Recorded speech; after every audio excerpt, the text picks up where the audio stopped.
live still. Even one unicorn walks the earth. My power is not complete. She's just a female lord. She has no power. Only the power of creation. Get the mare. I command. Okay, so today we are going to be talking about Legend from 1985. Not to be confused with the more recent movie Legend, which has nothing to do with this movie Legend. Which isn't a bad movie. But it's not this movie.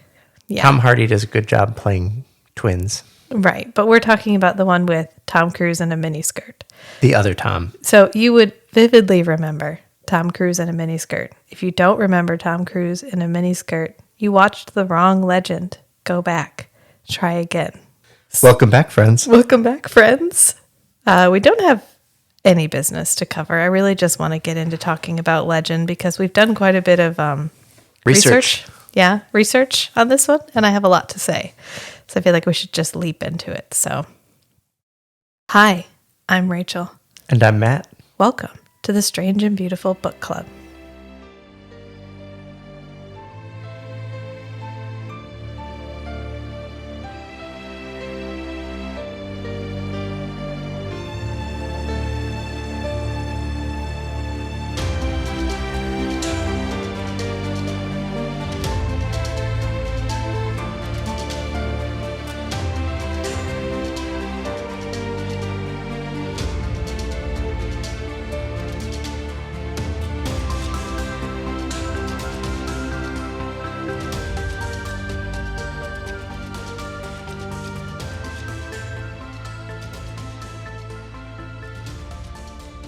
Okay, so we watched both the theatrical release and the director's cut of Legend.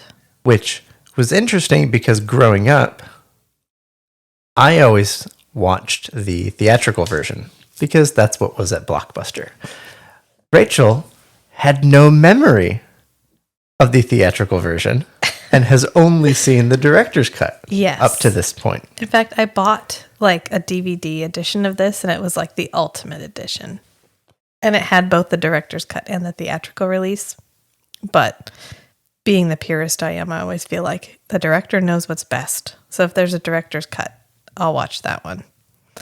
So up till now, I had not seen the theatrical release of this movie. And I think Rachel's opinions of the movie have changed after seeing the theatrical release. You know what? I'm just gonna say it. The theatrical release is better. Absolutely. It's better. After seeing both, Yeah. it's better. Yeah, we watched them back to back. And I don't care if this is a controversial opinion. Tom Cruise apparently supports only the director's cut. But the director's cut has a actual orchestral soundtrack. Jerry By Goldsmith. Jerry Goldsmith. I recognize the name Jerry Goldsmith from like Star Trek. Yeah, it's Star Trek theme. That's Jerry Goldsmith. But the theatrical release has Tangerine Dream, which is just like 80s glory synth music.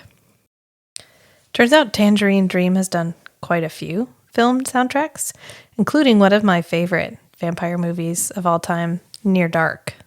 They also did Risky Business, which Tom Cruise is in this movie 2 years after he's in Risky Business. Oh. So we get That's a surprise. We get Risky Business Tom Cruise, iconic sunglasses, pantless. Well, he's pantless in this too. Hey, that's a theme. Shirt scene, the slide. And then we get Legend, which this is his natural hair in Legend. This is the longest Tom Cruise's natural hair appears in a movie. Which he has a little bit of a rat tail in the back. It's That might be the longest part. I had short hair and I grew it out. So you get, everything's the same length. So like his bangs are the same length as the back, but the hair in the back is longer. So he's got it pulled into a ponytail. Yep. Anyway, that's the least of our concerns with this movie. This is Ridley Scott. So whatever else this movie is, it's beautiful. Like every scene is just a work of art. The lighting, the framing, Yeah. the like quick transitions between like each character in a scene and kind of the feel and the energy is maintained. Completely different colors and movement. Yeah, Yeah. it's good. It's nice. So in the theatrical version, the one thing I don't love is that we see Lord Darkness like Right away. Right away. Yeah. We get no build up reveal. He's just like straight up out at the very beginning, monologuing. And we see him a couple times, including in the scene where he's talking to Blix, which Blix is like his goblin, chief goblin. And he's telling Blix to go hunt the unicorns. So in the director's cut, you don't ever see him. There's see a his lot more finger. tension Yeah. about the Lord of Darkness character because he's almost deliberately hidden from the camera This is the same for like rule. the first 2/3 of the movie, The same rule we talked about in Pandorum. where Pandorum broke the rule. Yeah, you don't blow your monster reveal at the very beginning. You got to build that up. I think the build up works really well in the director's cut because Especially with the first time you see Blix talking to Lord of Darkness, like on the surface, it's this almost like Ring Wraith looking character. right.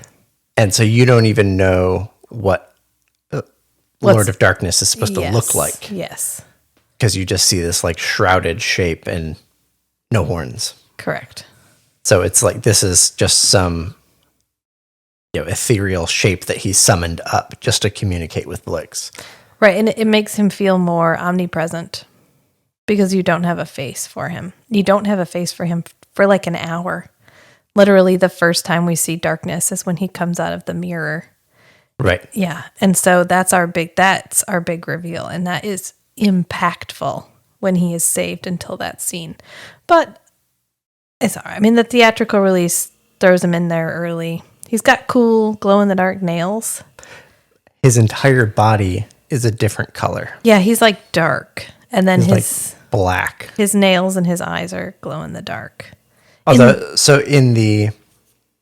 when he's talking to Blix, in the director's cut, the only thing we see is his hand. Yeah. And so we just his see finger. like the hand with the long black fingernail. Yeah. But in the theatrical version, we see him like full body shot. Yeah. He's like chilling in his black comfy with chair. like bright green glow in the dark fingernails and contacts. Yeah. But during that scene where we see him, he's talking to Blix. And we get the same little snippet of him putting his finger with the long black nail in Blix's face, which is kind of a contrast of long shiny black nail, long bright green glow in the dark nail. Right. And it's a little bit of a break. Yeah. Because reality is what we're shooting for in Legend. Continuity. Anyway, so at the very beginning, in the theatrical version, he immediately alludes to the fact that there's something. I mean, first of all, we had the approximately 3.5 paragraphs of expository text at the very beginning, where it just explained the entire movie plot. Right, rather than start to trusting the finish. viewer to Yeah. piece it together. It was long. It was long, and it went on forever. Like it was like 45 minutes. I think Experientially. it felt like it. So they talked about the unicorns and how the unicorns are the reason that the sun rises. And so in the very beginning, it was only darkness. But now that there's light, the unicorns guard the light. But it is safe from darkness because only the pure of heart can find the unicorns. So, and Jack is pure of heart, which they just go ahead and tell you. They're like, and there's a guy, his name is Jack, and he's pure of heart, just so everybody knows. Oh, and he loves a lady named Lily, and she's pure of heart too. You guys got it? Okay, good. Here's the setup. Let's go. We don't get that in the director's cut, which I do like. I don't like text at the beginning of a movie. This is going to be a consistent theme. I didn't love it at the beginning of Highlander. I don't love it here. I think the only time it works, one of the few times it works, Star Wars movies, where we get the scroll text at the beginning. Right, where it's not explaining so much of the plot that's going to happen. It's giving you background. Yes. So Darkness tells Blix that what he needs to do is find the unicorns because they're here, they're in the forest, and they need to be killed so that sun will never rise again and darkness can have free reign. So Blix asks, how am I supposed to find the unicorns? What am I supposed to do? And so Tim Curry says, There is only one lure for such disgusting goodness. One bait that never fails. What be this bait? Please, you teach me. Innocence. Innocence. innocence. There's only one way to trap a unicorn, and it's innocence. And he says it like it's 3 words. In no sense. Which reminds me of Transformers, the movie, the animated movie, where there's the judge on that one planet, the judge robot with multiple faces. It's like guilty or innocent. Innocent. It's kind of the same inflection on the word innocent. Yeah. I mean, it's a good word to draw out. It's dramatic. Similar time period. Yeah, similar. Almost exactly the same time period, in fact. 2 years apart, I think. It takes place in 2005, honey. Who knows when Legend is supposed to take place? I think it's in the far distant past. It's supposed to The be far like the time distant of past? Legends, because that's what it says in the text at the very beginning. Yeah. So after that, we cut to a lady roaming in a sunlit forest covered in flowers. She's not covered in flowers, the forest is. And she's kind of carrying a bouquet. And in the theatrical release, she's just walking. But in the director's cut, she's singing, which she doesn't sing at all in the theatrical release. That's right. Yeah. Just quite a bit of There's singing. like 2 or 3 singing scenes. Yeah. Which works with Jerry Goldsmith's score. I don't know if it would have worked with the synth magic that is the Tangerine Dream soundtrack. But the Tangerine Dream soundtrack fits the aesthetic. It fits, right? So I'm obviously a fan of 80s and 90s media, just in general. And so there's kind of an aesthetic I'm looking for in an 80s movie. And this ticks all the boxes to start with. It's over the top. It's dramatic. It's colorful. It's totally lacking in ironic subtext. There's no cynicism. Yeah, this is completely innocent. And it's Lily is so pure of heart that she sweats glitter. Yeah, it's in this movie. It's an exploration of their relationship and their romance in this fantastical setting, which is what I love in 80s movies. And what I'm not looking for in an 80s movies is a legit like symphony soundtrack. I need synthesizer music. I need the like synthesizer ultimate song at the end where the guy is singing over top of all the dramatic wrap up. Right. It's been like similar sounding music the whole movie. But then we get to the final scene and then finally we get the like 80s like synth rock ballad lyrics. Oh yeah. It's magic. It's absolute magic. But she's walking through the forest and she gets to like a villager home, kind of on the edge of the forest lady and her husband and child that are all living there. And so she kind of breaks into the house. First she harasses the lady by untying her line of laundry. She's implying a lot of familiarity. Okay, well. She plays a trick on the lady. She goes inside, gets a stack, pokes around. Yeah, and so then the lady comes in because she doesn't know Lily's the one who knocked down her laundry. She thinks it's bloomin' fairies. So she comes in and they have a brief chat, which is longer in the director's cut. And she actually says in the director's cut, "Oh, the willful heart invites despair, like blind men creeping in a dragon's lair." which just fits my theory that someone in the first act must always state the theme. But we do cut this out. It's not in the theatrical version, but she says it in the director's cut, so I think that counts. Right, and in the theatrical version, it's probably about this similar time into the movie. No, it's a little later. Not too much later, I think though. the statement of the plot of the movie is, "Don't leave us in darkness, Jack." Yeah, don't leave us in the dark, Jack. Come on, Jack. Don't keep us in the dark. And that's Gump, who we're going to meet very shortly. But Lily tells her she can't stay, even though she's come, harassed her, stolen her food. Now she's got to dip, so she just dips out to the forest. Not just you got to go. It's you have to stop coming here, visiting poor people like us. And she's like, you live a very rich life, which is true. This lady, I mean, she's got like tons of baked goods. Her husband's just carving and snoozing. The baby's sleeping in the crib, like no problem. It does seem like In a a really forest cool wonderland. Yeah, it's like a cool. There's besides the fact that there's like fairies and an evil Lord of Darkness, Right, who lives within walking distance, and the fact that Lily has to leave the palace to do something worthwhile. right? Reminds me of one of Marcus Aurelius's lines, which is, "It is possible to be happy, even in a palace." Well, she's also leaving to visit her true love, who is Tom Cruise in a miniskirt. And she left the palace for that. Yeah. So she's walking around the forest trying to find him, calling his name, and he's not popping out.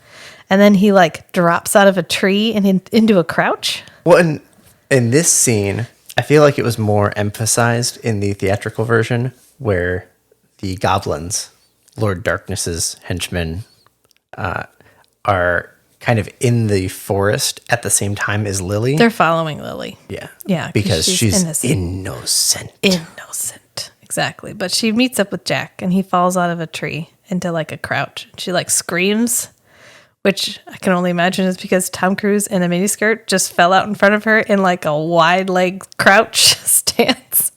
I would also scream and fall backwards if that just leapt out at me. But she is expecting him, so maybe this is a behavior she's seen before, because she just turns around and starts laughing. Overly dramatic on purpose. Yeah. So then we have a scene where they're kind of hanging out, and it varies slightly, obviously, from the theatrical version to the director's cut, but this one varies significantly in that there's actually like an implied intimate moment.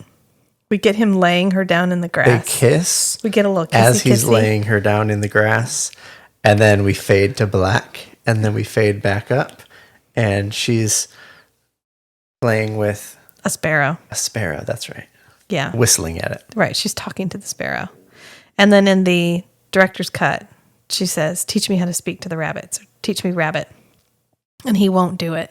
He says, "Not today." Not today. But in the theatrical version, she says, "Jack, tell me my future. Tell me our future. Tell me our future." And he's like, "Not today." So the setup's different, but we're getting to the same place because we go see the unicorns. He's like, "I got something to show you," and they're not here very long. And so they leap off majestically into the forest, frolicking among the flowers to go and find the unicorns, who are here for a short period of time. Apparently, they've stopped by for a visit.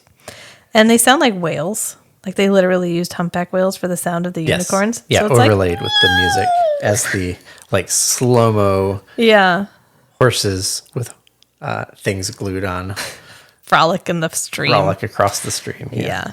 So Jack's like, "Oh, they're so cool." And he gives her a lily. This would be the perfect time to explain more of the rules about this thing that you've taken your girlfriend to go do. Right. But he doesn't. So she leaps out to go see them because she's super stoked. I mean, he was just snuggling a fox. This is no different. This is just another animal in the forest. She's going out to visit it. Right. As far as she's concerned, this is just another forest creature that Jack is familiar with. Right. So she like kneels in the water and holds her hand out. And one of the unicorns comes up and like nuzzles her hand. And as she's doing that, Blix shoots it with a poison dart because innocence has successfully trapped the unicorn. And as it runs away, it doesn't fall right then and there. It runs away and it kind of collapses, and Blix goes over and cuts the unicorn horn off. Well, I think it was the like pig snout goblin that actually cut it off. And so that's why they have a scuffle later. Pox. where Blix is saying, you act like it's you who do everything, but I'm the one who shot it with the dart. Yeah. Well, its horn gets cut off. Yeah. And while that's happening, we're kind of interspersing it with Jack and Lily had a little bit of a spat over the whole unicorn business, but they've made up. And so she decides to test him by taking her ring off and throwing it in the water. And she says, if you can find this, whoever can find this ring, I'll marry. Right. She says, I'm a princess. So I have the right to set a challenge for my suitors. Yeah. So Jack's like, well, challenge accepted. And he leaps off the side of the rock to go get it. And as he's under the water, so we get Jack swimming down in the water with this like underwater distorted camera angle with bubbles. And then where Lily is, it immediately starts snowing or raining. Raining, yeah. And then where the unicorn is, we get these like pink petals. Like cherry petals. Like cherry petals. So we're getting like bubbles, rain or snow, and cherry petals in these like 3 rapid transition scenes. Right. And like Jack's scene is all like blues and greens.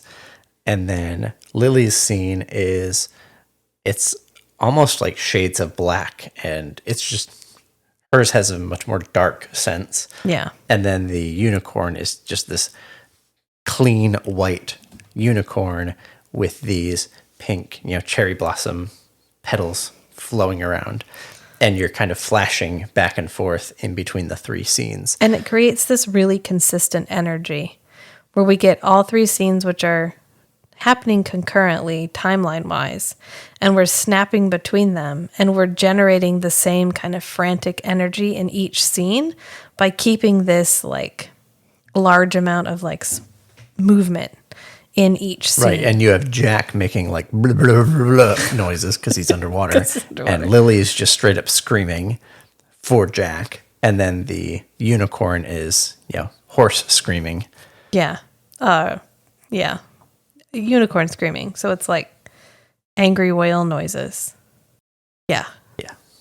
So anyway, Lily, it's a fun scene to watch. Right. Lily dips. She abandons her true love. She's like, out! And she just runs off because it started snowing. I mean, shit got weird really fast. It started snowing.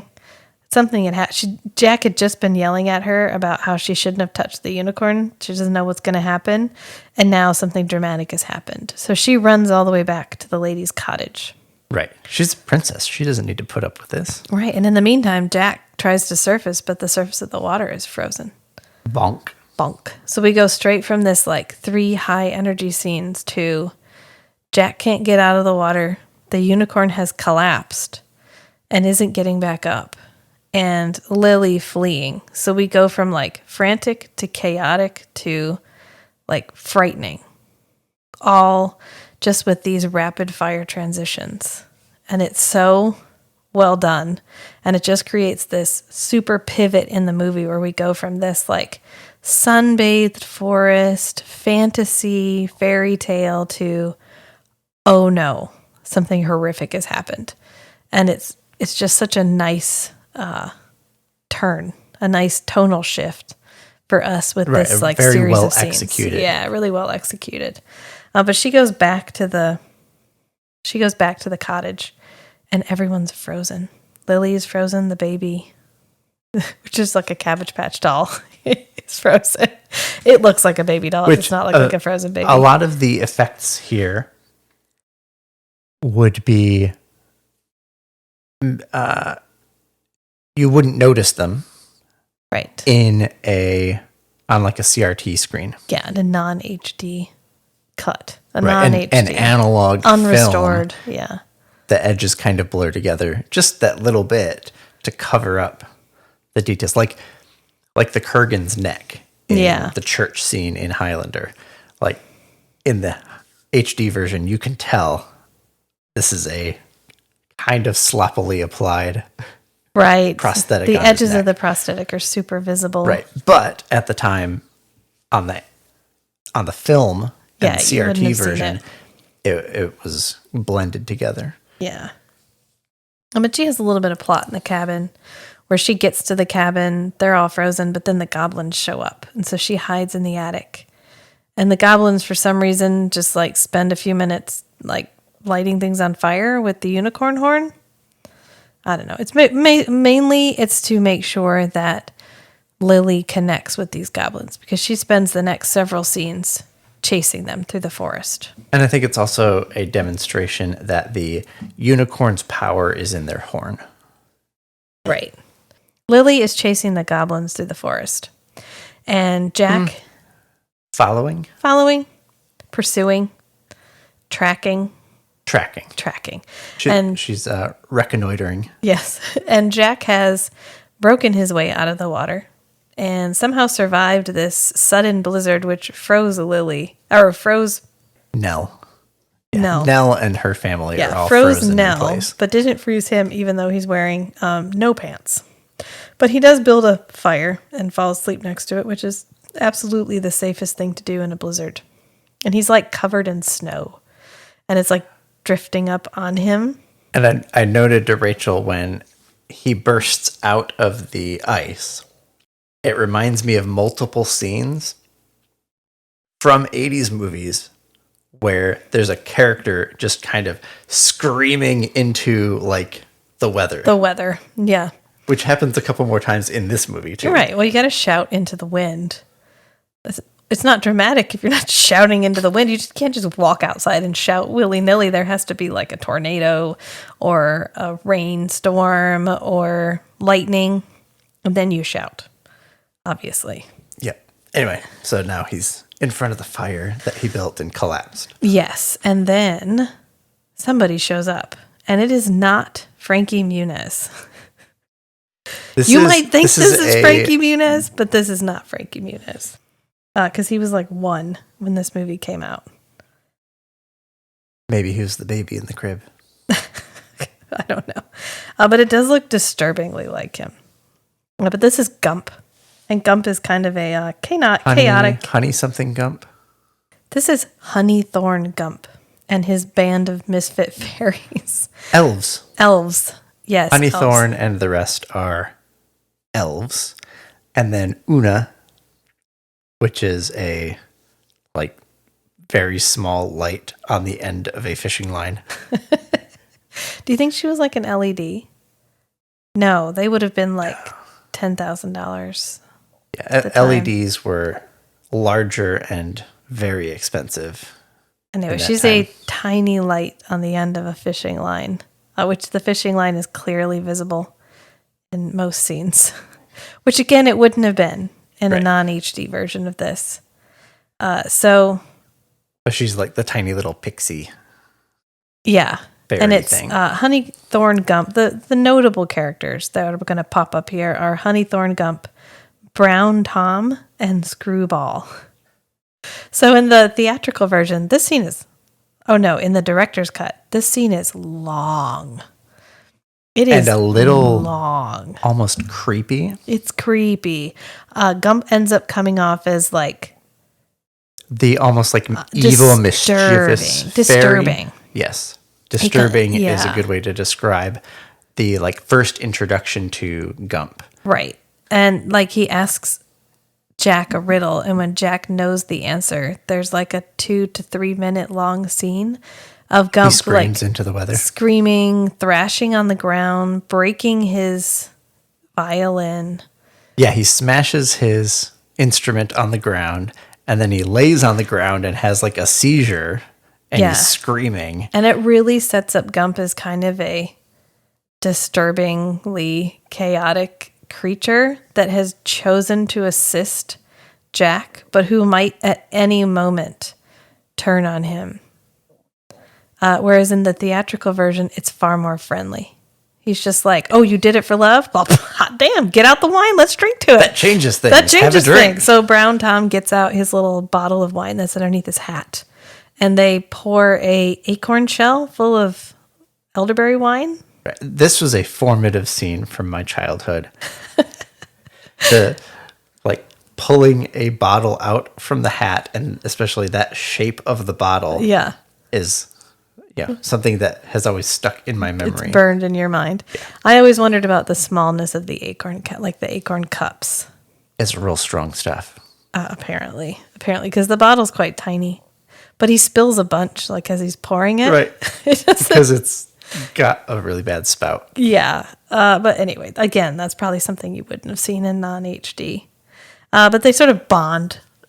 Whether Gump is the chaotic, disturbing character or the kind of just chaotic neutral forest creature, they bond over this love thing. Because, yes, he betrayed the unicorns, but he did it for love, so whatever.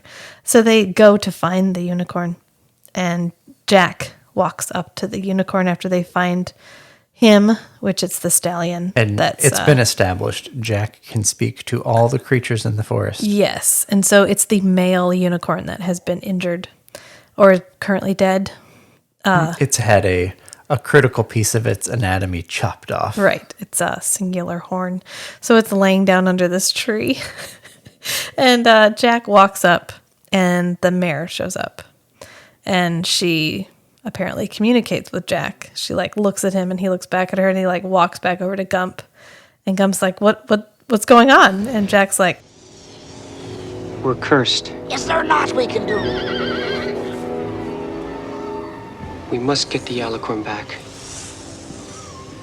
Only then will the world return to normal. he has like 2 paragraphs worth of text of what the unicorn said to him. And Word for word. Here's what the unicorn told me. Right. We need a champion to defeat the Lord of Darkness. Right. A pure of heart. A champion that's pure of heart. And they're like, God damn. Wish we had one of those hanging around. And they're like, oh my God, Jack, that's you. And he's like, who? Jack who? I'm no champion. Oh, no champion. And Gump's like, well, you just need some weapons. I know where to find the best. I know. And Jack's like, I don't know what to do with weapons. Which nobody listens to him because then they immediately go off to like a weapons cache, which is like underneath a tree. It's like a tunnel under a tree, but at the end of it, it's just gold with like a gold chainmail shirt. And here I was reminded of the scene in Pan's Labyrinth where the girl has to crawl through the tunnel under the tree to find the gold something or other. With the frogs. Yes. Yes. Ugh. Anyway, that's... Wow. That's... Okay. I don't know. This scene is not gross. No, it's not as bad. No, that's a really gross scene. But he goes on there to get it. And it turns out Una can turn into a full-size girl. Because she turns into a girl. And she's like, Jack, it's our I want secret, you. but we should bang. I can be anything. Yeah. Even your heart's desire. Even your heart's desire. So we should probably do it. And he's like, what? He's like really creeped out. Well, Rachel and I talked about this because I didn't quite get... My observation was, well, that was abrupt. Like, she came on strong. Right. And so Rachel said her interpretation was something like, Jack has a reputation amongst the mystical side of the forest creatures. Right. He doesn't know them. Right. The elves and Una show up. And they all know him. They know who Jack is. Yes. They know what he does. They know that he lives in the forest and he speaks to all the animals. His reputation precedes him, and he has what's the current term? Una has a strong parasocial relationship with Jack. Yes. Yes. She has fallen in love with someone she only has ever heard about. In stories. Stories. And so she appears to him and he's like, great. And so he's so distracted. He doesn't take the pants for this set of armor. He only grabs the shirt, which is conveniently the same length as his like forest tunic that he started the movie out in. It makes him look even more pantless. Yes. Somehow. Because a tattered tunic with no pants is a little more plausible than like scale mail tunic with no pants. And I also read that this like scale mail chain, whatever it is, was made from flattened bottle caps. Yeah, metal bottle caps. Now that I've seen it, I can't unsee it. So every time I look at it, I'm like... It's like somebody just put them in like a hydraulic press to flatten them out, like super flat, but you can still see they're like the ruffled around the edges. Ruffled edge. Yeah, well, anyway, kind of ruined it for me. Also, this is an important note. So, all the water that exists on Earth has always existed on Earth, which means that the water in your body and the water in the ocean were once a part of another person or another body of water. Legend has it that any glitter you buy was, at one time, a part of this movie. There is so much fucking glitter in this scene. Right. Everything is glittery. Prior to Tom Cruise's character crawling through the tunnel, he didn't have that much glitter. I mean, there's glitter, but it's a tasteful touch of glitter. Right. This, from here on out, they were like, everybody is just completely covered in glitter. yeah, I think they just made one set really glittery, and then it just Stuck to everybody. And they just rolled with it. Not only that, but every time Una shows up, there's bubbles. Like when they find him by the... Like somebody's blowing bubbles through a bubble wand. Yeah, when they find him by the fire and they have the big reveal of all the fairies and elves, there's bubbles. And there's like... And then when Una appears, there's literally just glitter raining from the sky.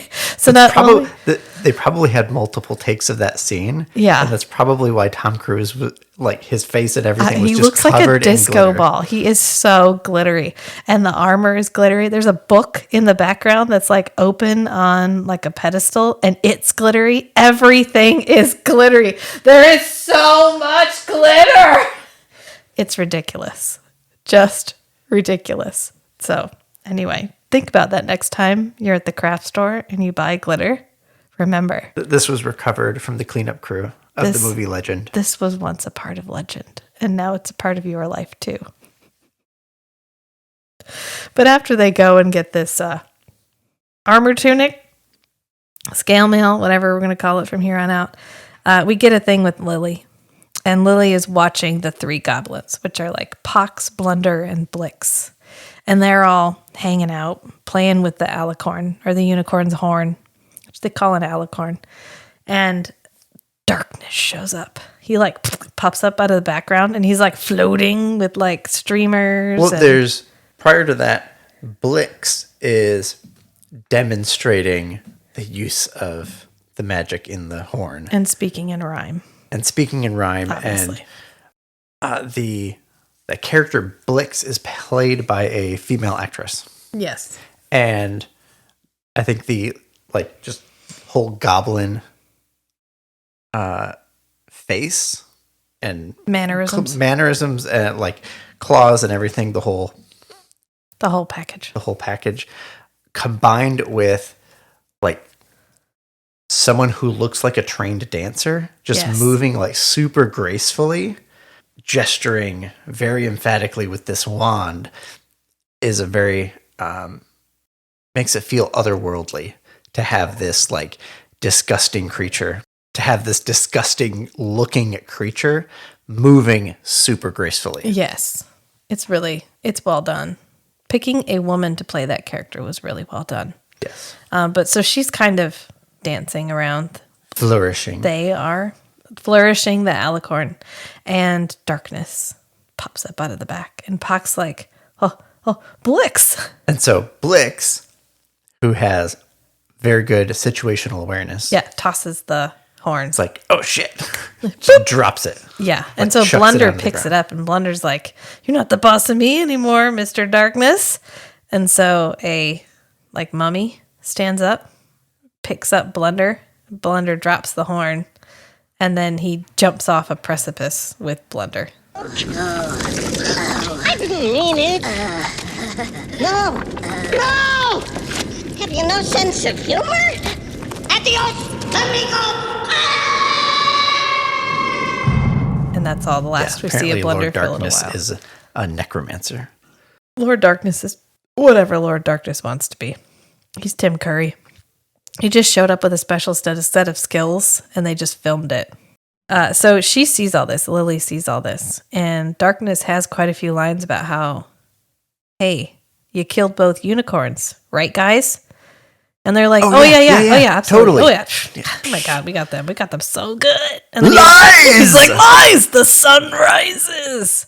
The unicorns are dead. Is this not true? True, Lord. Very plenty true. Undeniably true. You lie. Here is dawn. Look, the sunrise! And he like points, and the sun is indeed rising, proving that the unicorns aren't both dead. And so he tasks them with finding the last unicorn. They have to go find the last unicorn and nip it in the bud so the sun will stop doing that rising thing. So Lily's like, oh shit, I caused this. I need to help. So she takes off. She knows what's going to happen. Right. She's got at least an inkling of what's happening. So she's she in a runs position back. and she's motivated to stop that from happening. Right.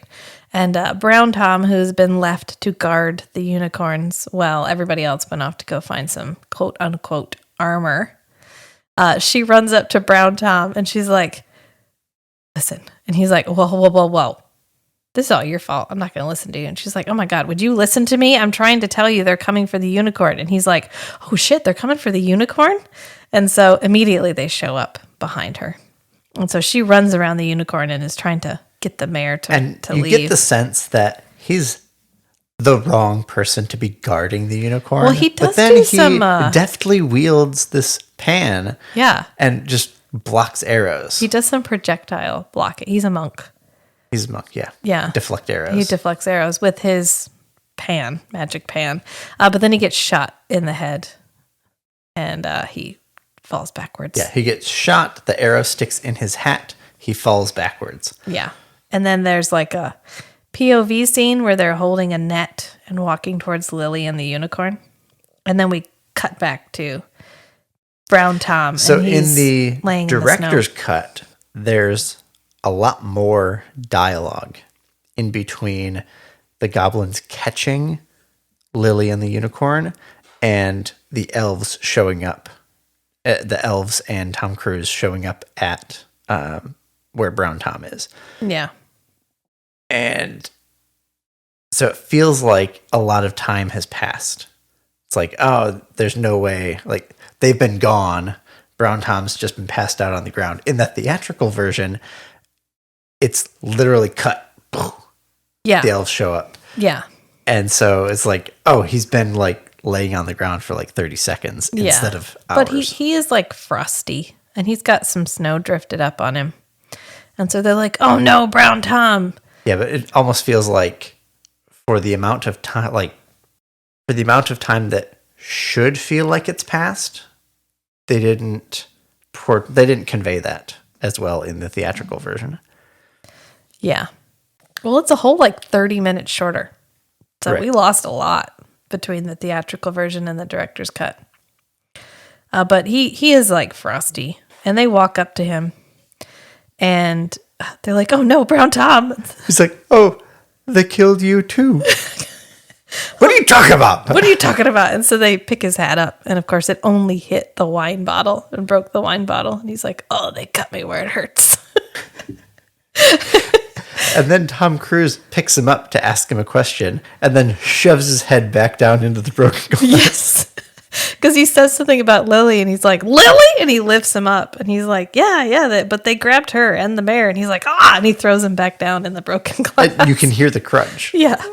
Anyway, so then they decide to follow the footprints in the snow in order to find where the unicorn and Lily have gone. So luckily it has stopped snowing at this point because now that the footprints got filled in, and it's only like a 5-minute walk because they are immediately at a giant hollowed out tree, which, as Gump says, is where back in the lawless times, this is where everybody came to do sacrifices and shit. Just to set the tone of where we're going. And so they walk up to the tree, and we really have kind of just some like scene setting here, where we're setting up that this is kind of a evil area in general, because they're going to cross this like moat/bog thing, and they get attacked by Meg, which in the theatrical version is quite short, but in the director's cut is like 45 minutes long. I mean, maybe an hour, somewhere in there. But they're fighting this like water hag, which is actually played by Robert Picardo. Yes, the actor who plays the emergency medical hologram in Star Trek Voyager. Not that you'd know, because he's in pretty heavy prosthetics. Oh, yeah. Yeah, you can't tell from, like, facial features or anything, but there's a few, like, head movements. I was like, okay, all right, I can see. Robert?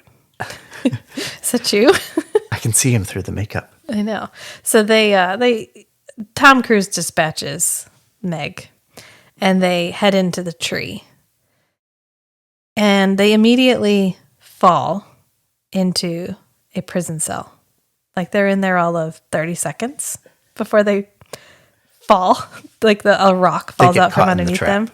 Yeah, they get sent down It's like there. it's the stereotypical trap door right in front of the main entrance. Yeah. And as the party walks up, the bad guy pulls the lever, and everybody just falls down this chute and. Except there's no lever required. They literally walk out and it starts to tip and they're like, well, that's probably not going to keep doing that. And then it just keeps tipping and they fall off. And they land in this like really dusty hay, which has always disturbed me because there's like dead bodies in this hay. And then the straw or the hay is like super dusty. So they're all covered in dust. And it's like, what is the dust?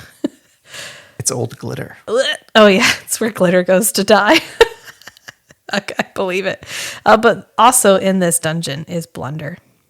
And Blunder's like, you know, we're all going to die, but we're brothers. And he takes his hood off and he's an elf. He was an elf. With like a corrupted elf. He's got one 3-fingered like claw hand thing. Yeah, and he's got like furry legs. And he's like, we're all going to be barbecue. And Screwball's like, oh, barbecue? Barbecue? Mm-hmm. But there's like a guy chopping somebody on like a butcher's block. Yes, way in the back of this shot. Yeah. There's like a big, like, I don't know. He kind of looks like the guy who takes care of the Rancor in Star Wars. He does look like the guy who takes care of the Rancor. He's just a large, like chubby, hairy guy wearing just like slabs of leather, like rope tied. Slabs of leather.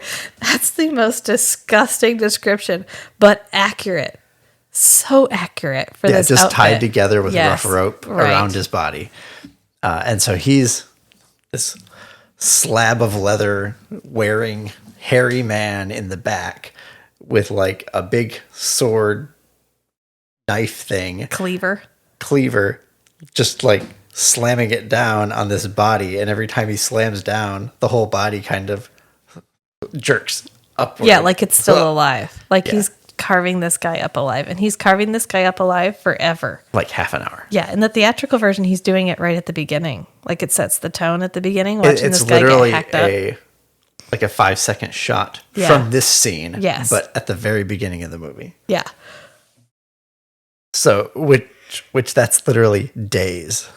He's been chopping this guy. Or they just have a whole line of people to lay down on this thing and chop. It's entirely possible. But then he apparently runs out of them. And so he comes back to maybe a lot of people wander into this tree and fall into this prison cell because he just walks up to the prison cell to get fresh meat. And he ends up walking in and getting Blunder. And he takes Blunder out and they're like, oh, snap. The situation is serious. So Jack's like, Una, do your thing. And she turns into a full-size person and she's like, you bitch. This was our secret. This is our secret.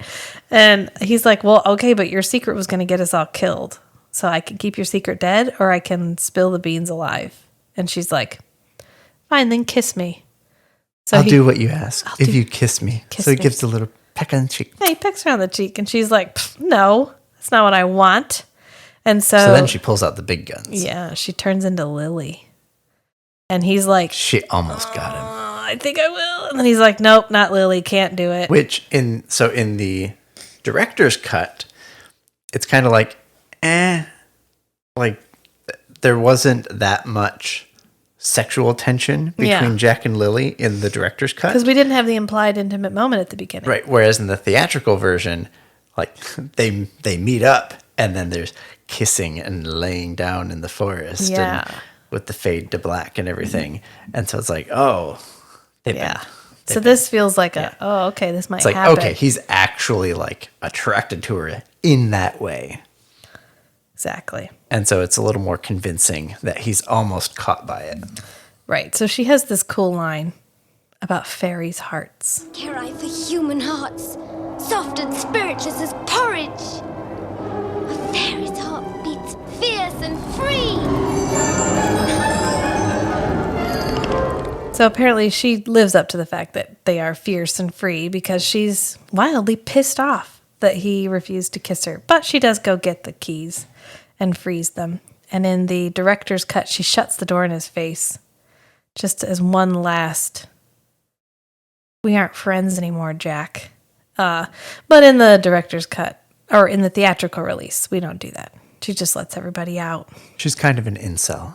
Yeah, and luckily, after doing all that hacking and hewing, the creatures that the subtitles have labeled the demons have fallen asleep. And so they're able to sneak out past the butchers who are no longer cooking but are now just like napping on the floor.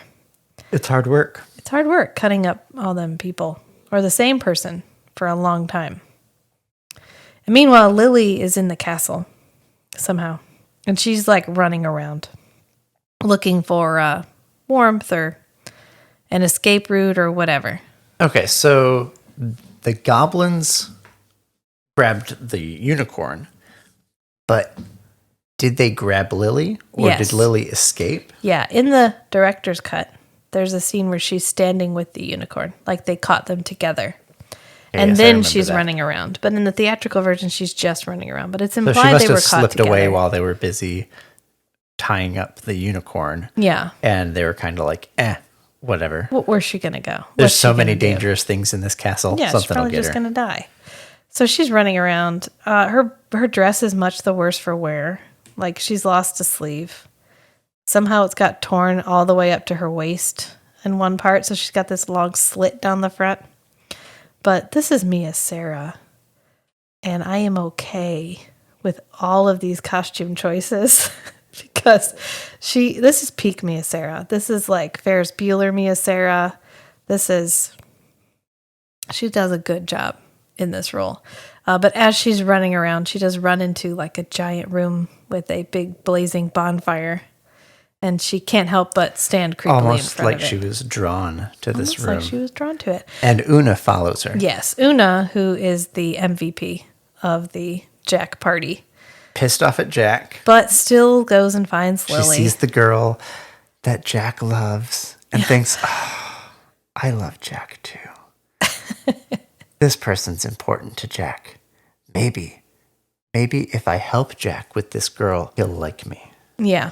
So she tracks her down, and she runs into this room with the big fire, and the doors close behind her. And there's just so much glitter on these doors.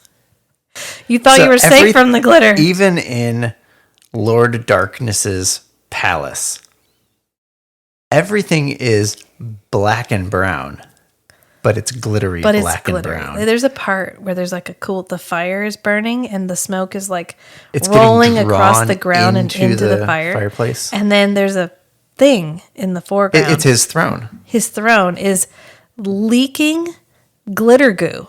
Like it's like glittery slime. Yeah, it's like pouring down the sides and it's like glitter and in like a gel suspension gooing down the sides of this thing. Yeah, I wonder if it's like corn syrup or something. I don't even know. They were just like, throw glitter on that shit. Make it move. Splooge out the glitter.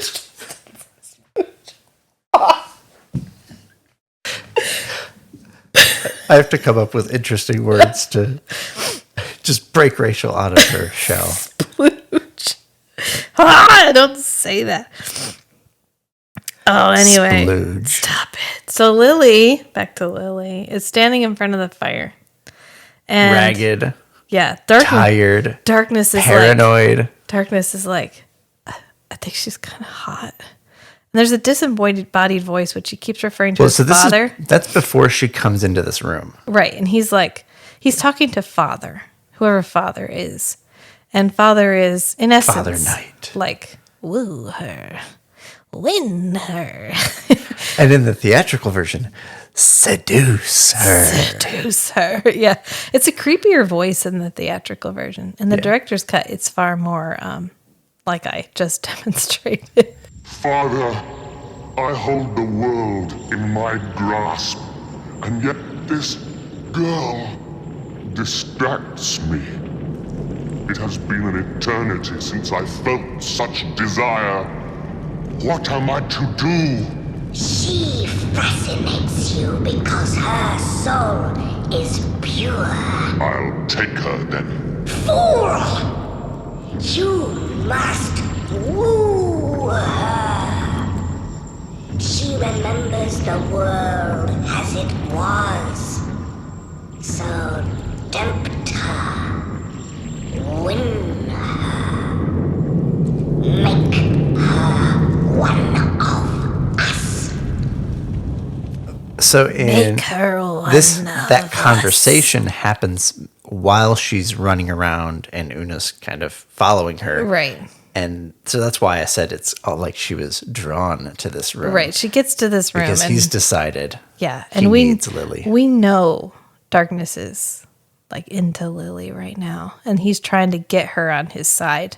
And so she turns around and there's literally a table full of like sparkly silver jewels and diamonds and stuff. And she's like, Is that mine? I like jewelry. I could accessorize this dress. So she turns around and walks over to it, and there's like a creepy. I don't know how we achieved this practical effect. Just like the skin makeup. It's supposed to be like a cherub. That's why I said, like, Right. man, it's supposed to be like a cherub, but Yes. it moves. It looks like a cherub statue. Yeah. And then we realize, oh, this is a little person in really good makeup. So you remembered the like wine bottle in the hat? Yes. This is the thing that I remember. Every time I think about this movie, I think about the dress, which we're about to have, and this creature on the table with the like full body makeup that makes it look like a statue. And it sits so still, and then it moves in the background, and it is so creepy. But she pulls out this giant necklace, which looks like overwhelmingly heavy. Like I get anxious just thinking about wearing it. And then she turns around and there's a dress standing by the fireplace. Yes, it's a dress and it's standing by the fireplace. Like the person inside of it is in this like full body glitter black suit. Morph suit. Yeah, to like make it seem like they're not in there. And I remember my memory of this scene has the dress like without the person's silhouette in it. Right. They do a good job of like that the person in the dress blends really well into the dress. And so it comes over and she's like, oh my God, this dress is dancing. And it kind of waves its hand in front of her face a couple times. And she's like, I am no longer weirded out by this. And she just starts dancing with the dress. I guess in the director's cut, they had this line, but I don't remember hearing it in the theatrical version, which was... Hypnotize her. That one? No, when they said, as long as the unicorns are alive.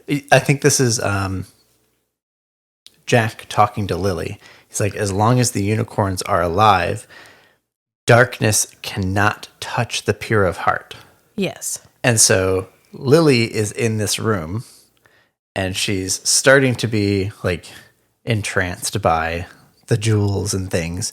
And then there's this beautiful dress, like animated, and it reaches out toward her like it's going to like grab her or caress her. You're not sure which, but it stops. It doesn't quite touch her. And so I was thinking of that line where as long as the unicorns are alive, darkness cannot harm the pure of heart. Right, but she does eventually grab the dress herself. Right. Yes. She gets seduced by it. Right, and so she has this dance with the dress. But I was thinking the symbolism there for me was Lord Darkness's power couldn't touch her directly. Right. Because a unicorn is not still till alive. she accepts at least a part of it. But yeah, right. She can initiate. Yeah. But the contact with the darkness, but not the other way around. So this is my this whole sequence from her walking into the room until Lord Darkness reveal, and then the conversation with Lord Darkness is like my favorite sequence in the whole movie. And during this, Jack's doing stuff like he's defeating the demons. he's come up with he's hunting for her. They go through a room and these creepy things pop out of the floor. They're doing stuff, but I mean, it's like more Brown Tom screwball shenanigans. Right. It's the dress scene, and when the Lord of Darkness comes out of the mirror and they're chatting, those are the big scenes that stick with me for this movie. Yeah, because otherwise it's just like shenanigans. They're just Right. like it's to keep us aware that they're in it. And It's that a they're fantasy doing stuff. adventure story. Yeah. So Blah, blah, blah. yeah, blah blah plot plot plot plot plot plot plot plot plot plot. Is that's what's happening with Yeah, Jack? it's plot, plot, plot, plot, plot, plot.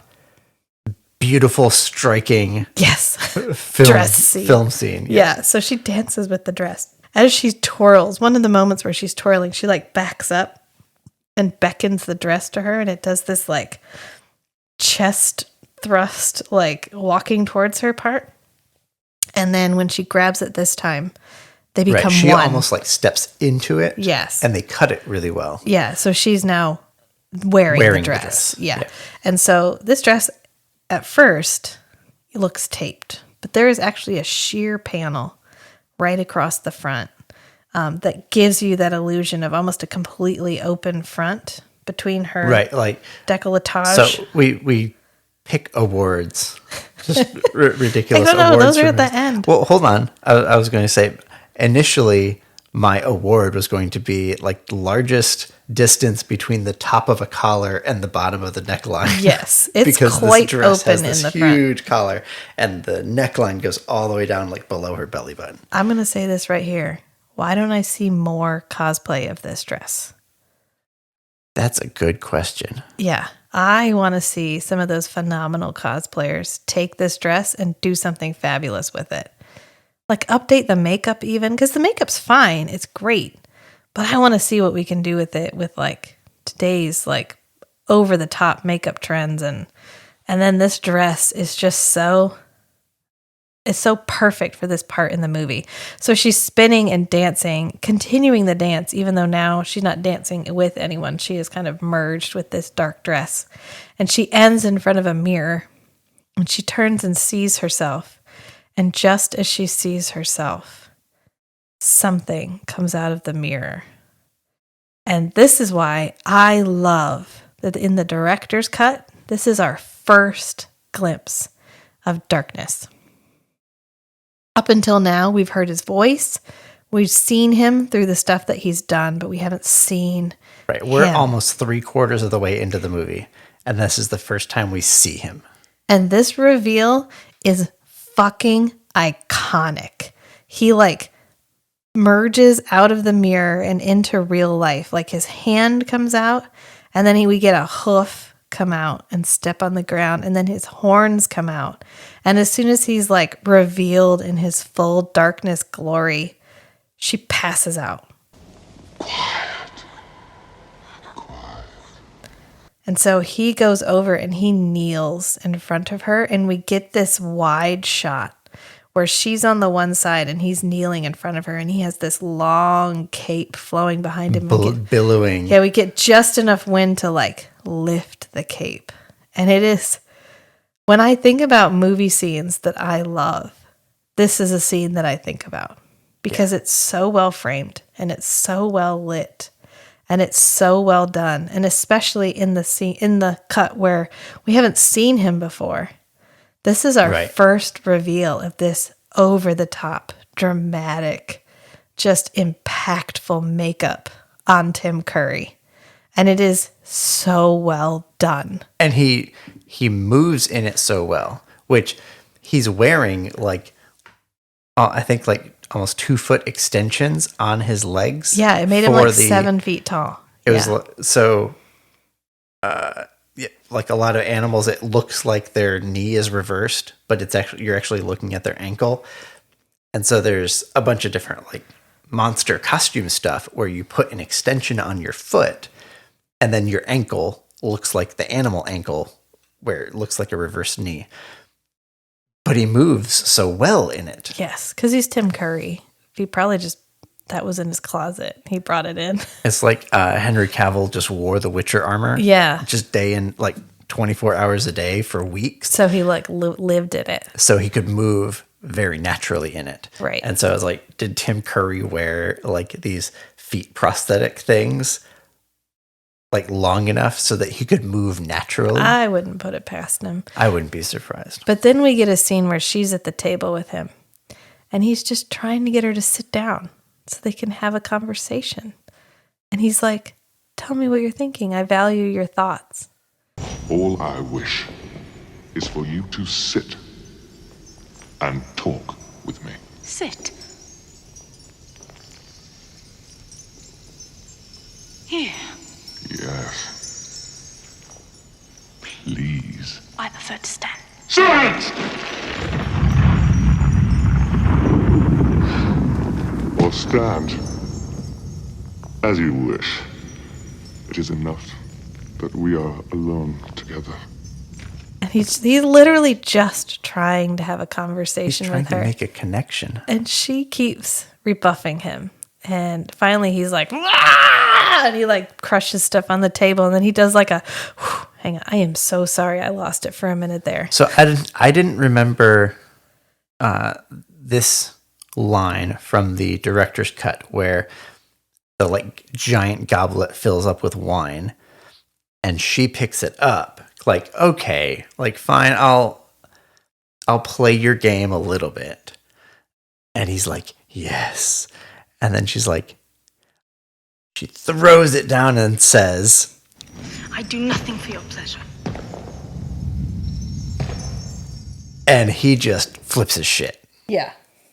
And then, so my recollection is in the director's cut, he was trying to get her to sit in the chair, and she was kind of like backing up to the chair. 'Cause the chair is creepy as fuck. Has like arms and hands. Yeah, and it's like breathing. And it's like flexing, and like the hands are like warming up, like getting ready to grab her once she sits down. And the closer she gets, he's like, his face is like twitching, like he's like, so yes, excited. Yes, You're so sit close. in the chair. Do it. Sit in the chair. And then she's like, no, I prefer to stand. And he's like, ah, and throws the stuff off the table. Yeah. But then in the theatrical cut,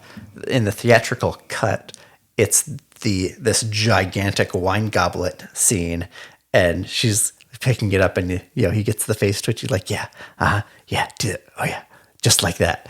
And then she throws it on the ground and says, I do nothing for your pleasure. Yeah. Ugh.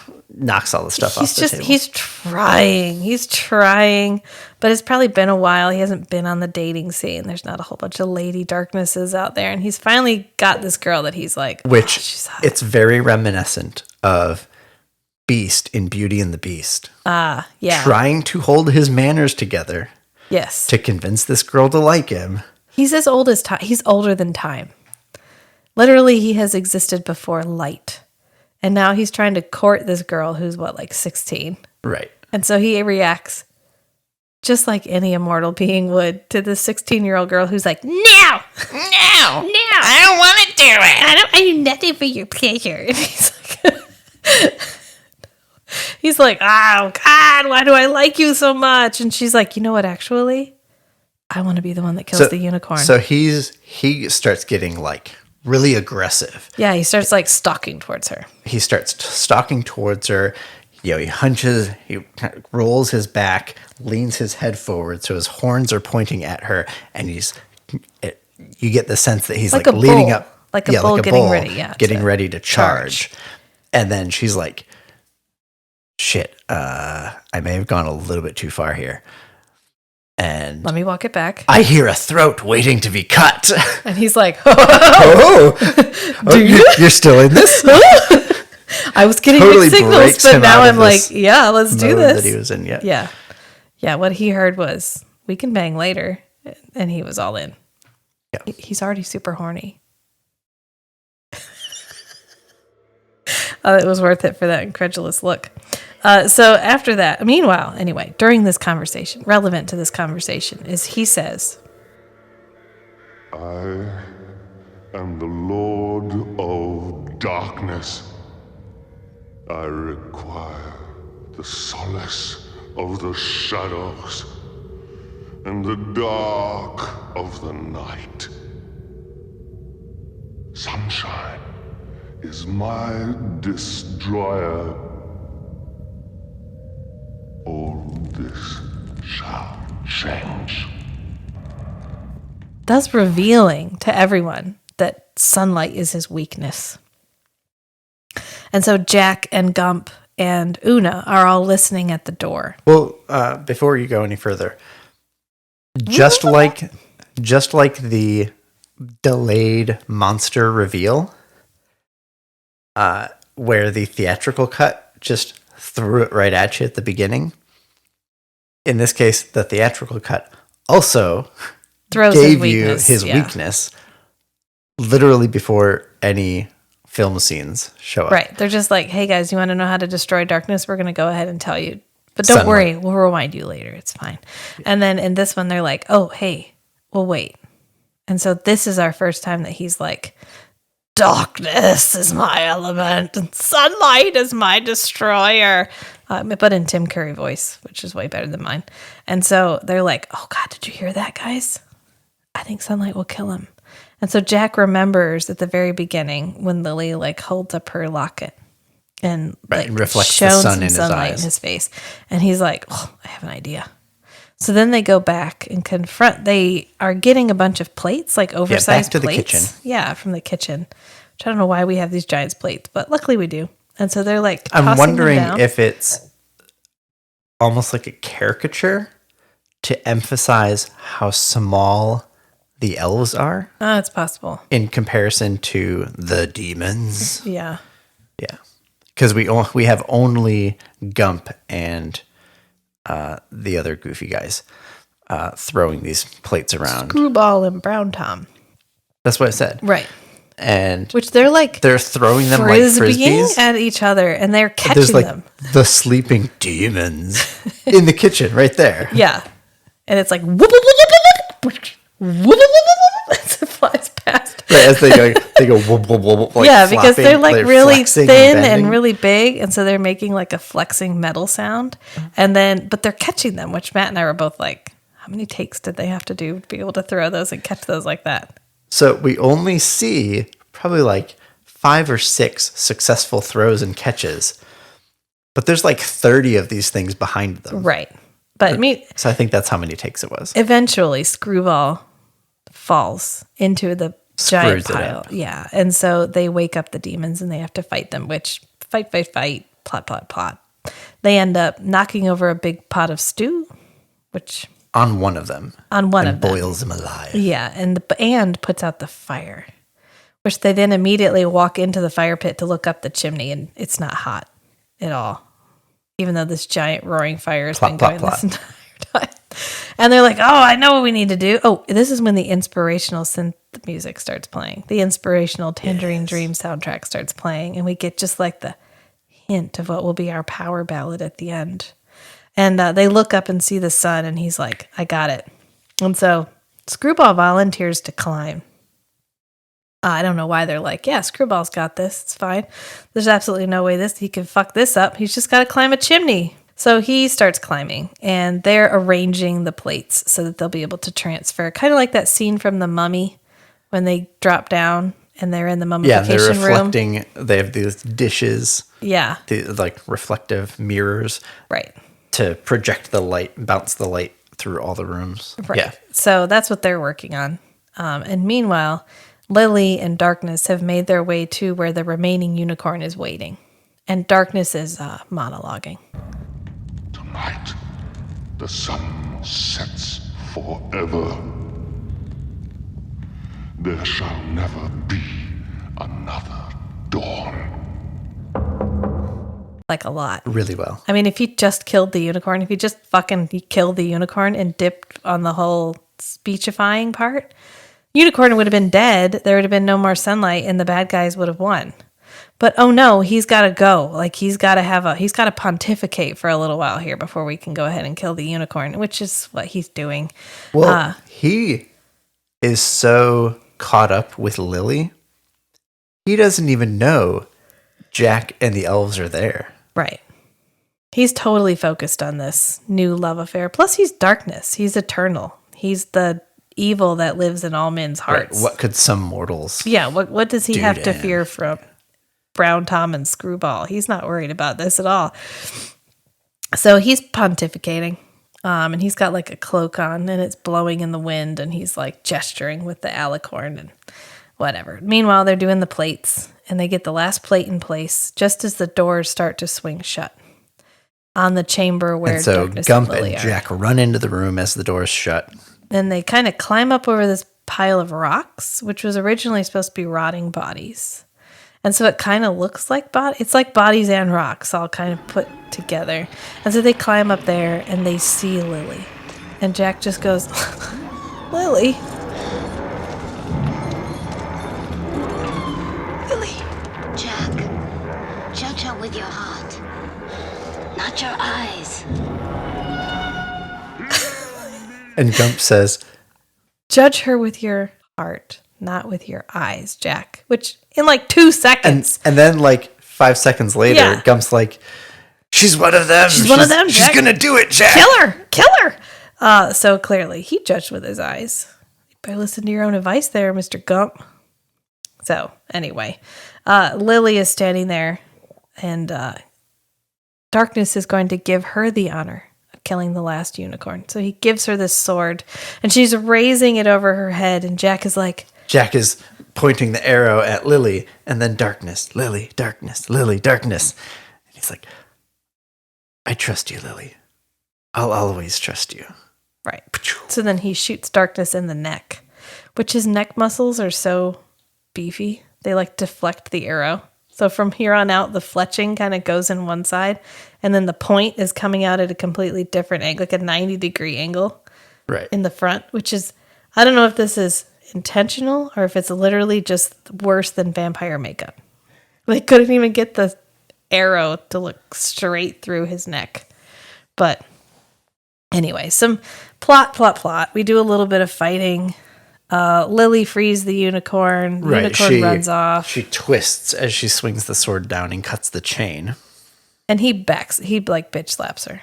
He backhands her and she falls down. She's out for the count. And Jack ends up getting the unicorn horn while Darkness is waxing philosophical again. And so he throws it at Darkness and it pierces him in the stomach. Just as Una wakes up, Screwball, who's fallen asleep at the top of the... Fucking Screwball is fallen asleep at the top of the chimney.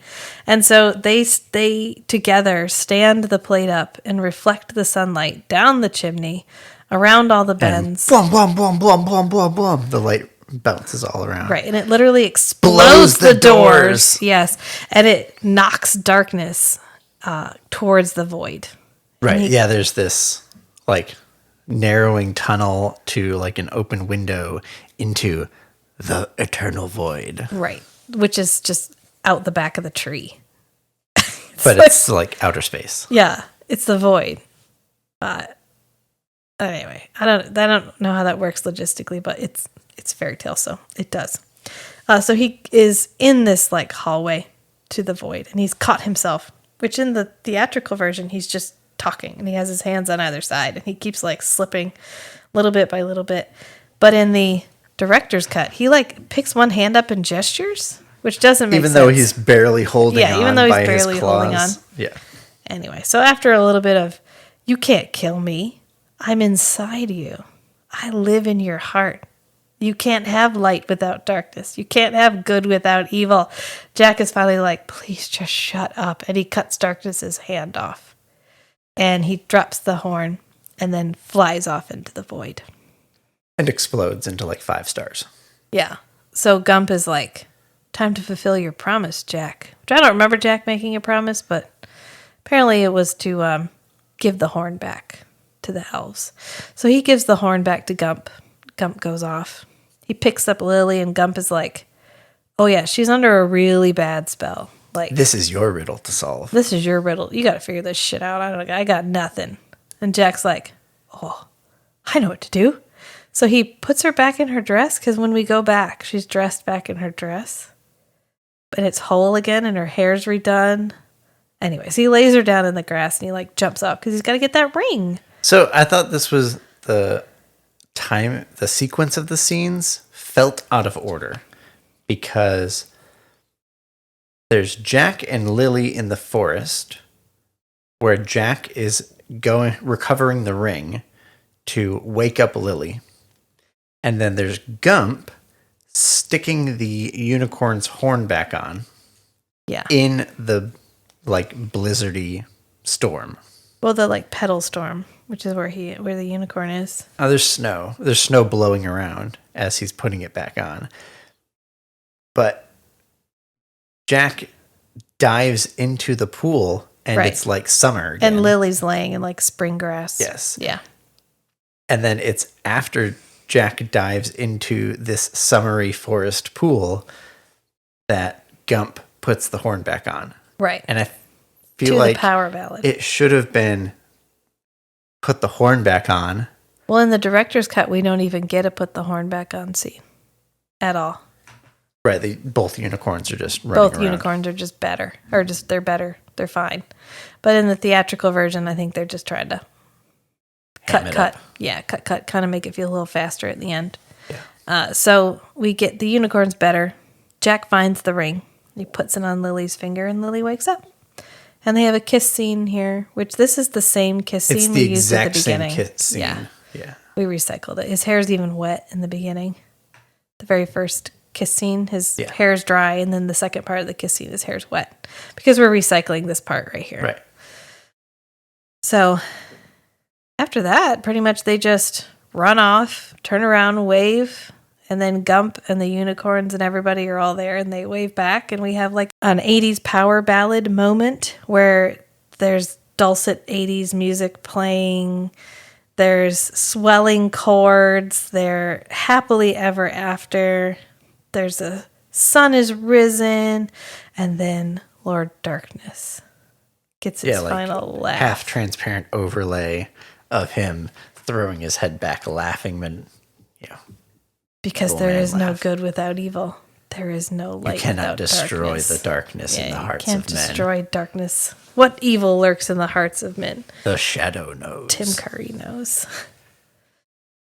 And then in the director's cut, there's a little bit more dialogue between Jack and Lily. Right, because she's like, look, Jack, I've decided we could just be friends. And he's like... And she gives him the ring back. Yeah. And he's like, what did I do all this for? Well, he's just like, okay. And then he runs off alone. But in the theatrical cut, they run off together. Yes, so it is a completely different ending. And they turn around and all their friends are there and they wave. Instead of Lily running back to her castle to be like, guys, I ate some really bad shrooms. Hold on. Here's what I just thought. There's Jack and Lily turn around and see everybody like up on this cliff. Yeah. Hey, you're on the wrong side of the river. It's like, well, I've got all the horses. You're on the wrong side of the river. Hey, another Mummy reference. We should do the Mummy. Mummy would be good. Yeah? Yeah. Yeah, totally. Especially with the return of Brendan Fraser. Oh, I love Brandon. Maybe we'll do George of the Jungle too. That's a fantasy. That's your fantasy. George of the Jungle is one of my favorite movies. No one gets to judge me. No one. Only God can judge me. So anyway, I mean, there's a lot of reasons why this movie is 80s gold. It's gold. It's Ridley Scott. It's one of his better filmed, just like beautiful movies because it's totally uninhibited. It is like, This is the movie that I want to make and I'm going to make it. And there's no consideration for like, there's no backhand to every joke. Like every joke doesn't have the ironic undertone. That's a big difference culturally with the 80s and like the 2000s. Yeah, it's not disenchanted, right? It you're allowed to feel like this movie is wholly magical. And like they are going to be together in the end, even though they're like 16. And there's absolutely no way it can work because she's like a princess and he's literally just a dude that lives in the woods and thinks he can talk to animals and doesn't wear pants. But but you're here for it. You're like, oh my God, Lily and Jack forever. I just want them to be together. And that's why I love. That's why I love this whole era of movies, especially fantasy, sci-fi movies in this time period are also just like generally optimistic and idealistic. Yeah, just, we get enough grimdark. This is the opposite of grimdark. This is the opposite of grimdark, for sure. So, do you have anything to say about Legend? I think I've said everything. Besides, I like checking it out at Blockbuster. Well, I never checked it out. My mom checked it out. Oh, okay. Maybe she liked Tom Cruise. Maybe she liked Tim Curry. I mean, I love Tim Curry. Tim Curry is unrecognizable in this, besides his voice, except for his body language. Right, it's the body language. Yes, there's that scene where he's talking to Lily, and he's like, "You can't say that about your bridal gown," and he like tips his head back, and he like runs his claws down his chest in this like sensual movement, like you're gonna get all of this. Like he's selling it, like he thinks he's worth this wedding. And he's just like, look at babe, this gonna be yours. And it's such a Tim Curry, just like head slung back, like cocky, almost effeminate movement where he like thrusts one hip out and does this like. Yes, very reminiscent of Rocky Horror Picture Show. Yes, that's what I always liked about Tim Curry is he had no desire to seem like machismo. Like he had no like overly macho vibes that he felt like he needed to give off in every role. Even though this is a hyper masculine looking character. I mean, he's literally a bull. He has giant horns. He has the hooves. He has like super muscular, a 12 pack with like pecs and like he's ripped in this legs. massive muscle suit. Yes. Like, you see his back and it looks like it's literally modeled after a bull's back muscles. Yes. So it's this hyper masculine makeup. And then you put Tim Curry in it. And Tim Curry gives you just that little bit of femininity, just that little bit of like fluid, almost dancer movements that he puts with it. And it makes Darkness work so much better. If it had been stiff, if you had somebody in it who I'm played wondering it stiff, if there was like a choreographer or something that was involved. This is just because Tim Curry. It's very reminiscent of Blix too. Yeah. You have the contrast of this visual appearance contrasted with the fluidity and gracefulness of their movements. I mean, it could have been what they were going for in casting. Yes. So it could have been like they cast someone who they knew was going to move like a dancer. And then they cast Tim Curry. I mean, there was no shortage of overly masculine guys you could have picked in the 80s to be in this role. Right, but the masculinity is coming from the makeup. Yes. And they needed the character to sell it. Right. And Tim Curry sells it. And this is the exact same makeup that Ryan Reynolds uses for his like Mint Mobile ads. And I think he did a couple of like dating app ads. Oh, yes. Yeah. Yeah. Match. Didn't he do Match.com where he was Satan and he met 2020 and then I think he left 2020 for 2021. But I mean, it works, especially if it works independently, but it also works if you get the reference. But that just goes to show you how iconic this character is for extremely little screen time. He gets like 15 minutes, 20 minutes. And a lot of it is just like him in the background or him in a room. He doesn't have a lot of like just this character on the screen. And yet he's the most memorable character in the entire movie. Yep. So since you didn't go with the farthest distance from the top of the collar to the bottom of the neckline, what is the award? Well, you stole my line already. What's your... The horniest villain. Oh, I'm so sorry. It's okay. No, go explain it to us. I want to hear it. I don't think I need to explain it. I think it's completely self-explanatory. Well, he has really huge horns. Got a big horn. Maybe every movie needs to have a huge something.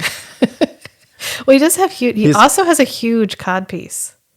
So I think you could go. His huge appendages. Well, my award is going to go to the most improbable action star to wear a miniskirt.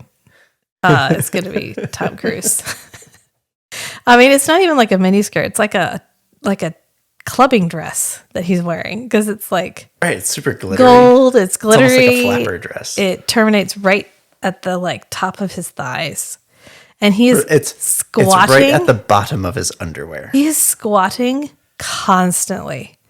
Like he never just sits. He's always squatting. He's always squatting facing people with like his knees really far apart. So I don't know what they had him wearing underneath these outfits, but I think there's probably a reason we never see him from the front when he's sitting down. We do once. In the scene where the rock is tipping and they're falling down, he kind of falls back and like goes knees full like all apart. You see full akimbo. inner Tom Cruise thighs. Yeah. And it's basically just a rectangular piece of fabric. Like breech clout. Yeah, it's a breech clout. I haven't decided what we're going to watch yet next. But y'all can keep plugging right along on Forever Night because we're going to keep plugging right along on Forever Night. It's available on Amazon. I don't know if I mentioned that. But Season 1 and Season 2 are both available for free on Amazon if you're a Prime member.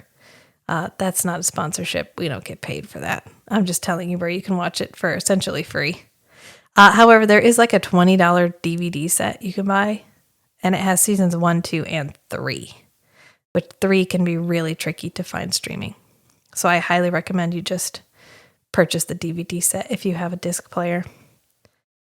I don't even think Season 3 is available for purchase anywhere, like to stream. Like you can't purchase it on Amazon. It has some weird rates stuff. So it's always easier just to get Season 3 on disc. Right. And each season was done by a different like television studio. Yeah. So it's Television something network, weird has happened. so. It's probably right up there with Shadow of the Vampire, which my Patreon goal still stands. If we can get 25 Patreons, I will watch Shadow of the Vampire and I'll do a live watch. We'll buy Shadow the of the Vampire. $99 copy of Yes. Shadow of the Vampire. Yes, and I will watch Willem Dafoe as Count Orlok live. Live, coming to your ear holes. Released as a riff track. Yes. I also finished book 3 of A Court of Thorns and Roses. So Kate will be coming back for another book talk with Kate, and we will be discussing the third book, A Court of Wings and Ruin. If you haven't listened to those, I highly recommend those too, but they do contain some sexy stuff. So beware. Beware of young ears. I guess that's pretty much it. I mean, we've dissected Legend pretty thoroughly. We spent the last 3 hours of our life watching Legend, and now we talked about it for an hour and a half. So remember, sometimes the strangest things are the most beautiful too. So be who you are and love what you love. We hope you keep listening. See you next time, friends. Bye. Bye.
The last unicorn.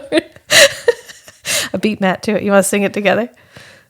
The last unicorn, I'm alive. That's enough of that.